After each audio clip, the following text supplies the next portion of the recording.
اب دیکھیں بنت حافظ خلیل میں سچی اسلامک سٹوریز۔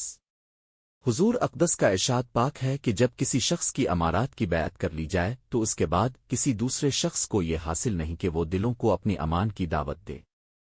ایسے شخص کے بارے میں اپنے بہت سخت الفاظ استعمال فرمائے تھے۔ صحیح مسلم، یزید کے زمانے میں موجود صحابہ کرام کے سامنے حضور اقدس کی یہی مقدس ارشادات تھے۔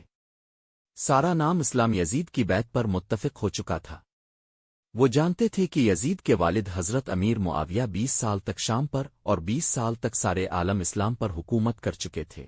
حضرت امیر معاویہ نے اپنے بیٹے یزید کو اپن اولا عہد بنی اور لوگوں کو اس کی بے کرنے پر مجبور کیا۔ عراق اور شام ان کے اس حکم کے سامنے جھک گئے، لیکن مکہ اور مدینہ کے لوگوں نے مخالفت کی، کیونکہ یہ اسلامی قانون کے خلاف تھا۔ ایسا پہلے بھی نہ ہوا تھا، خود حضور اکرم نے ایسا نہ کیا اور نہ ہی ان کے انفار نے خلیفہ کا انتخاب ہونا چاہیے، ان لوگوں نے کہا۔ لیکن امیر معاویہ اپنے دلائل پیش کرتے اور لوگوں کو قائل کرنے کی کوشش کرتے، اور جب وہ اس میں ناکام رہے تو انی فوجیں بلا کر بانوک شمشیر لوگوں سے بیعت لے لی۔ لیکن جن اصحاب نے بیعت نہ کی ان میں ابن زبیر، عبداللہ بن عمر اور حضرت حسین تھے۔ اس طریقے سے خلافت یک ورثہ بن گئی، بلکہ ان تم ہوئی اور بادشاہت قائم ہو۔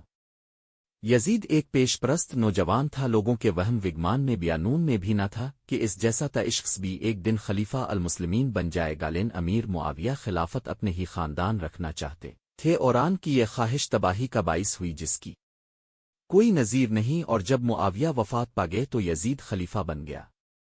سب سے پہلا کام جو یزید نے کیا وہ یہ تھا کہ ہر ایک سے اپنی خلافت کی بیعت لی۔ وہ جانتا تھا کہ حسین عبداللہ ابن زبیر نے ابھی تک بیعت نہ کی تھی، لہذا اس نے مدینہ کے ولی کو کہا کہ وہ ان کو مجھے خلیفہ سلیم کرنے کے لیے جو کرے۔ ولید کو نئے خلیفہ کے سخت احکام مروان بن حکم نے، جو اس کے پیش رو تھے، ان کو مشورہ دیا کہ تینوں قصور واروں کو بلا کر انہیں سختی سے خلیفہ کی اطاعت پر مجبور کیا جائے۔ عبداللہ بن عمر بالکل بے ضرر نے کہا، لین حسین اور امین زیر خطرناک ثابت ہو سکتے ہیں، اس لیے اگر وہ یزید کو خلیفہ سلیم کرنے سے انکار کریں تو ان کو زندہ نہ چھوڑا جائے۔ لیکن ولید اپنے کیے پر خوش نہ تھا۔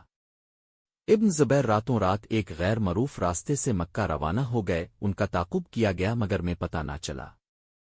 اگلے دن حضرت امام حسین بے اپنے اہل و عیال سمیت مدینہ سے چلے گئے۔ حضرت امام حسین نے کوفہ جانے کا ارادہ کر لیا۔ اہل کوفہ کی حمایت کے وعدے بیچ معلوم ہوئے، لیکن آپ کے دوستوں اور رشتہ داروں نے اس کی مخالفت کی۔ وہ ان کو اس ارادے سے باز رکھنا چاہتے۔ انہوں نے آپ کو مشورہ دیا کہ وہ ہرگز کوفہ والوں کا یہ وہی لوگ تھے جنہوں نے آپ کے والد مکرم کو مین منجدھار میں چھوڑ دیا تھا، اور آپ کے بڑے بھائی حضرت امام حسن سے غداری کے مرتکب ہو چکے تھے۔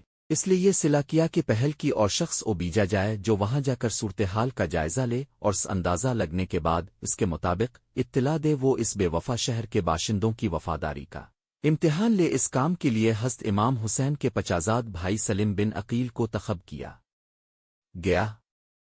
سم میں عقیل کوفہ پہنچ کر ایک دوست مختار کے مکان پر اترے۔ ان کی آمد کی خبر سن کر لوگ جوک در جوک جمع ہونے لگے۔ انہوں نے اپنی عمل وفاداری کا یقین دلایا۔ وہ حضرت امام حسین کے لیے اپنی جانیں تک قربان کرنے کے لیے تیار تھے۔ انہوں نے روروکر مسلم کے ہاتھوں کو چوما اور حسین ابن علی کی حمایت کا عہد کیا۔ تھوڑے ہی دونوں میں تقریباً 20,000 کوفیوں نے بیعت کر لی۔ مسلم جان نثاری کا ایسا شاندار مظاہرہ دیکھ کر بہت خوش ہوئے۔ اب اہل کوفہ کی وفاداری کو ہے کی نظروں سے دیکھنے کی کوئی گنج کی گئی تھی، لہٰذا اپنے حضرت امام حسین کو ایک خاص اپنی عباس بن خاص ایچی عباس بن الشعیب کے ہاتھ ایک خط ارسال کیا اور آپ کو بلا تاخیر چلے آنے کی دعوت دی، کیونکہ حالات بالکل آپ کے حق میں تھے۔ لیکن کوفیوں نے غداری کی۔ حضرت امام حسین نے لشکر کثیر کے مقابلے کی تیاری شروع کی۔ اپنی فوج ترتیب دی جو کہ صرف 72 افراد پر مشتمل تھی، 3 گھوڑے اور 40 پیدل، اور اپنے علم اپنے بھائی عباس کے ہاتھ میں دیا۔ جنگ شروع ہونے سے پہلے اپنے ایک دفعہ پھر دشمن سے اپیل کی کہ تو واپس لوٹ جانے دیا جائے۔ اگر آپ کو پارٹ 2 چاہیے تو کو منٹس میں بتائیں۔